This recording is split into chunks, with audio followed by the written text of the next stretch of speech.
What's going on, everybody? Eric Bourassa here. Today I want to try something a little bit different. I want to rank all of Joe Satriani's 18 studio albums. So we're not going to go like number 18 through number 1. We're just going to rank them whether they are S tier, which is like top of the heap, or A plus through D in terms of what I think about these albums, in terms of whether the songs are memorable, catchy, surprising, and typically what just emotionally hits me. When I start a track, I'm like, this song, right? So let's go in chronological order, starting from way back, Not of This Earth. So let me find, where is Not of This Earth? All right, Not of This Earth, you guys, this is S tier right here. And I don't want you thinking like I'm like a super Satriani fanboy and everything's going to be S tier. I am a super Satriani fanboy, but believe me, there's not going to be a lot of S tier stuff here. I think Not of This Earth is one of the absolute best Joe Satriani albums. I think it's even better than Surfing with the Alien. I know, I'm not supposed to say that, but there's just something really magical about this. Every single song, I can listen to this album beginning to end nonstop, and I love it. It's one of my favorites. All right, so next we get Surfing with the Alien. Oh, snap. Okay, where's it gonna go?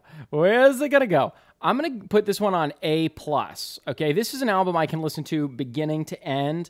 It's probably an album that, you know, maybe I got a little tired of because it has so many songs that he always plays live in concert that they start to wear on you. But if I'm being like objective, those songs are really good. I mean, you got Surfing, you got Satch Boogie, I love Crushing Day. Crushing Day is one of my favorite songs on the album. You've got Ice 9, which is great, which I didn't love back in the day when I first heard it, but then it really grew on me. You got Echo, Circles. The only reason it's an A+ is because I don't like it quite as much as Not of This Earth. But man, it's close. And I've studied Surfing with the Alien so much in terms of like just playing it and reading the tab and figuring out the licks. And it really is a masterclass in rock lead guitar and riffs. By the way, Surfing with the Alien is the first Satriani album I ever heard. And I was just shocked. I had never heard guitar playing like that before, and it changed kind of what I wanted to do. I wanted to just play like rock and punk music and pop punk, and then I heard Satriani, and I was like, I want to play guitar like that. Next on the list, I think, is Flying in a Blue Dream. So Flying in a Blue Dream, this one's tough because it has so many good songs on it, but it also has just like songs I really don't like as well.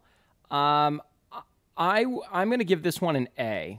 I think Flying in a Blue Dream is an A because it's got Flying in a Blue Dream, of course, mystical potato head groove thing. Then there's I Believe. I Believe is a great vocal tune. One Big Rush, oh my gosh, so good. Big Mad Moon is fine. It's a fun like live song. And then you got The Feeling and The Phone Call or whatever. But then Day at the Beach, so good. Oh my gosh, I just realized I have a song called Day at the Beach. But Carlos wrote it, so I didn't technically rip off Satriani with that one. He did. It's his fault. There's some really good stuff on here, but like 5 or 6 of the tracks, I don't like at all. So that's why it only gets an A with this one. All right, so moving on to The Time Machine. I haven't listened to this one a whole lot, but I recently went through and kind of revisited some of these tracks. Tracks 1 through 10 are incredible. And then the last like 3 or 4 are just kind of whatever. They feel kind of like throwaway tracks, just kind of like little jams and stuff. But really, the first 10 songs are awesome. So I'm definitely going to give that one at least an A.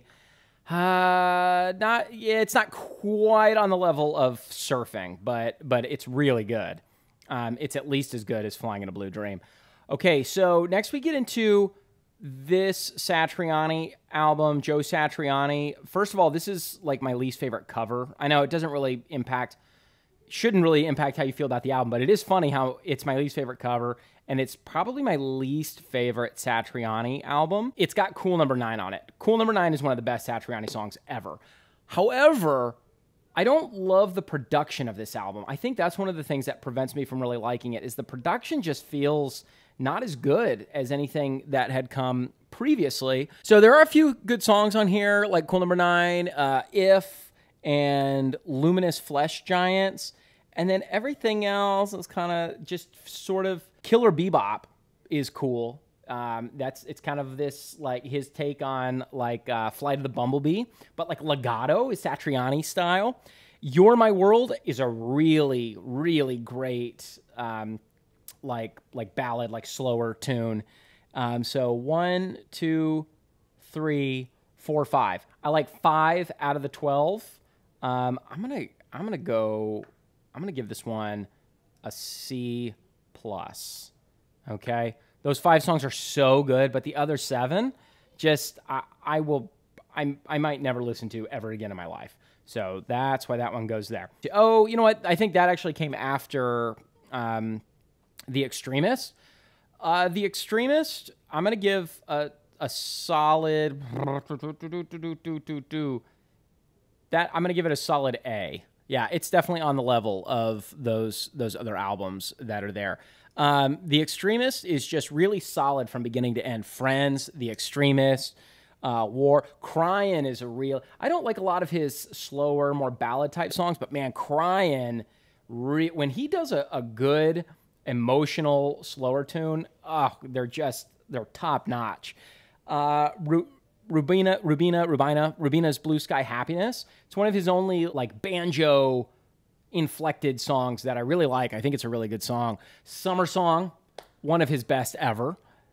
And then Motorcycle Driver. I like Motorcycle Driver a lot. But you know what? Tears in the Rain, Why is fine, New Blues. There's like 4 songs that are just sort of okay. But all the rest of them are so good. I'm going to give this one an A. Okay, so I believe the next album, chronologically... Oh, by the way, I'm not doing Dreaming number 11, because that's not actually a studio album, so that doesn't need to be here. Crystal Planet, watch this, watch this. You ready? You ready? You ready? S tier. This is Joe Satriani's single best album. Far and away. But Stu Hamm on bass and Satriani, every single song is great, except one. There's only one song that I don't really care for, A Piece of Liquid. But every other song... Oh, this is another one where Time, I prefer the live version from San Francisco. It just rocks in the live version. But the studio version is still really good. Up in the Sky, House Full of Bullets, Crystal Planet, Love Thing. Love Thing might be his best ballad ever. Drumblinged, which is in his comic. Lights of Heaven, great riff. Raspberry Jam, Ceremony, even with Jupiter in Mind is good. Secret Prayer, Train of Angels, Psycho Monkey.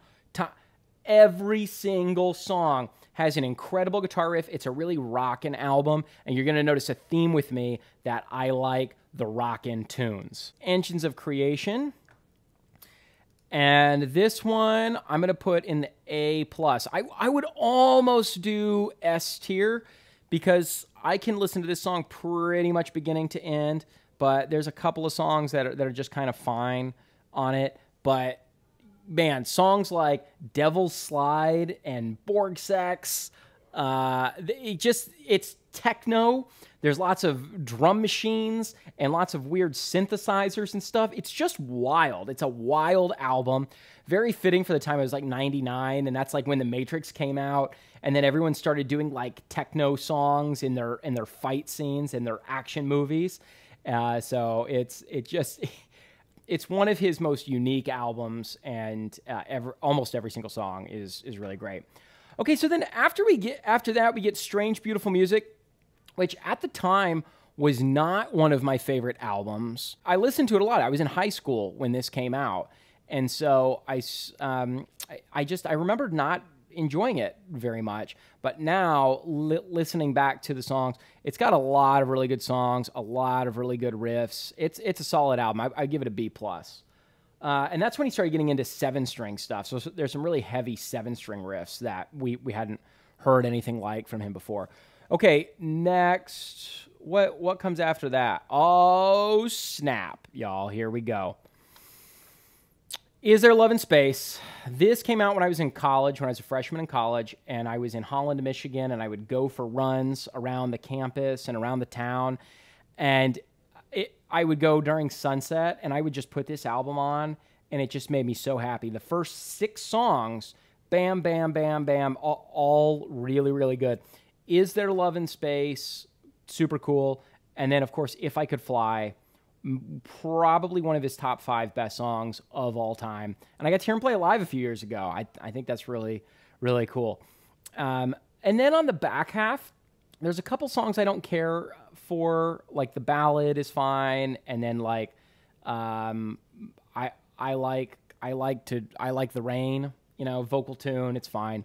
And then the last couple of songs really take their time to develop, but man, they're awesome. So I'm gonna give this one. I'm gonna give this one an A+.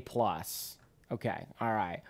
So now let's go to the next album. Was Super Colossal. This one surprised me because it was a little more chill, a little more groovy, but it's still got some really great riffs. It's got Super Colossal. It's got Crowd Chant, 2 kind of iconic Satriani songs, and then there's some good stuff kind of mixed in. And I listened to it, you know, usually in the spring, kind of a springtime album for me. But I'd probably give this one a B. Yeah, it's a solid album. All right, so next, as we continue through my life after college, right after college, he released Mysterian and the Sachafunkalus, whatever this album is called. And it's got, let me revisit this album real quick, because I was listening to some of it earlier and remembering, oh my gosh, Mysterion is a cool song. It's kind of like Not of This Earth. Overdriver is just a good rock song. I Just Want to Rock. I can't believe he doesn't play that one live anymore. What is your purpose? I just want to rock. With the talk box. It's so good. And then there's the middle tracks 4, 5, and 6 are fine. Out of the Sunrise. Ba, ba, ba, ba, ba, ba, ba, ba, ba. One of his best songs ever. Probably top 10. Probably a top 10 song, I think. Diddly Do Dat is cool. Asik Vaisel and Andalusia are really great. So it's just those 3 middle tracks that I kind of don't care for. Otherwise, I'd say it's a really solid album. I'd probably put this one in the B+ range. Yeah, a little bit better than Super Colossal, on par with Strange Beautiful Music. But I love that cover. I really like the cover to this album for some reason. Maybe because it looks like The Matrix. There we go, back to The Matrix. Okay, after this album, now I am married and I have kind of begun to start a family. We get into Black Swans and Wormhole Wizards. This album I listened to a lot and quite enjoyed it. This is another one where every single song is great except for like the middle 3 songs. So I'm gonna give. Ooh. This one probably sits, man, in the B+ range, or maybe somewhere between like B+ and A. I need kind of an in between the B+ and the A, I feel like. But Premonition, Dream Song, Pyrrhic Victoria, Light Years Away. And then a really cool standout is Wind in the Trees, where he used auto-tune on his lead playing. And that's a really powerful song. Black Swans came out when I was in my first house with my wife and my first kiddo. We had Madison. And then we moved into our second house, and I was teaching guitar out of my house full-time. And we had our son, Parker, and then Unstoppable Momentum came out. And you guys, I'm telling you what, are you ready for this? Let me look at the track list real quick. Okay, yep. This for sure is at least A+, maybe S tier, maybe. It's got Unstoppable Momentum. That's a top 10 Satriani song of all time. It's just, you got Marco Miniman and Brian Beller, those guys from the Aristocrats, playing with Satriani, and there is some wild stuff that happens on this album. Unstoppable Momentum is just a really powerful song. I can listen to it over and over. The lead playing is great. The riff is great. The drums are just out of this world. And then you continue to get just great song after great song. The only song I don't really care for is I'll Put a Stone on Your Cairn. That's fine. It's just whatever. A Door into Summer, good rock tune, followed by Shine on American Dreamer, another good rock song. And then Jumping In and Jumping Out, these like funky but rockin'. I'm not super into like funk music. So a lot of Satriani's funky tunes that are just kind of groovy. They're fine. But these two are really cool. And then The Weight of the World is a really powerful song. I love that. Okay, so moving on. Now we get into Shockwave Supernova. All three of my kids have been born at this point. We've added Kennedy. And I have great memories of listening to this album in the car, driving the kids around in the summer to the pool, going swimming, and driving Parker to speech therapy. So this album, let me look at the tracks real quick. And there's a lot of songs. There's 15 songs.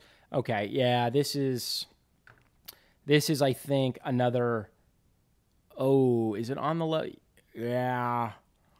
There's only, I mean, like 13 of the songs I really like that I think are good.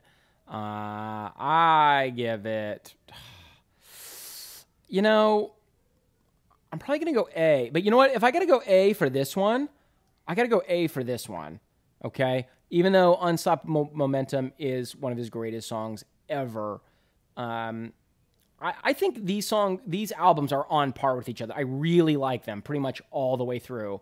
So far, everything from A up, I can pretty much just put on that album and listen to all the way through and really enjoy it, except for Flying in a Blue Dream. So there are songs I skip on that. But all those other 1, 2, 3, 4, 5, 6, 7, 8, 9, those other 9 albums I can listen to all the way through and not skip anything. Okay, next we get What Happens Next. And this album was cool. Oh, yeah. And Shockwave Supernova had Brian Beller and Marco Miniman on it again. So it has kind of that same energy as Unstoppable Momentum. What Happens Next, we get Chad Smith playing drums from the Chili Peppers, and then we get Glenn Hughes on bass. I love Glenn Hughes. What he did with Black Country Communion, Joe Bonamassa's band, and Derek Sherinian and Bonham, Jason Bonham. Man, I love Glenn Hughes, even though I never listened to him in Deep Purple. He was great on that. So he doesn't really get a chance to shine on this album, but he's definitely aggressive on it, and Chad Smith's drumming is cool. But the album is kind of hit or miss, right? There's some really good rock songs on it, and then the album kind of falls off. So I really like about half of this album. So I'm gonna give it, honestly, probably like a C+. Yeah, it's probably about on the level of Satriani's self-titled album. Wow, I didn't even realize that about myself. That's probably one of my least favorite albums. I didn't think that. I didn't think that I would think that. Okay, and then Shape-Shifting. This one has Kenny Aronoff on drums, and I find that on most of his albums, whoever's playing bass doesn't make that big of a difference, except when it was Stu Hamm on Crystal Planet. But the drummer, I definitely noticed the difference when he's got a different drummer in there. Oh yeah, Jeff Campitelli. That's who played drums on Crystal Planet, I think. Yeah, that's right. So, but Shape-Shifting, Kenny Aronoff, I like the way he plays. All right, yeah, I like about over half the songs on here. This is when I started transcribing Satriani tunes as well. So Shape-Shifting is cool. Big Distortion is fun. I love that. And 1980 is on here. And there's some other good ones. There's some other good ones as well. So, I'd give this one a solid B. Okay, so this brings us to the Elephants of Mars. And I don't know, usually I need to spend at least 2 weeks of listening to a Satriani album on repeat. So far, I don't hear a lot of like memorable riffs or melodies that are like really sticking with me. There's some good stuff. There's some wild guitar playing, some wild jams that happen on here. I hate to say it because it's his new album that just came out, but this one is probably somewhere in the B range. Now, after a couple of weeks, it may go up to B+, it may go down to C+, or it may stay at B. But right now, I think right about there.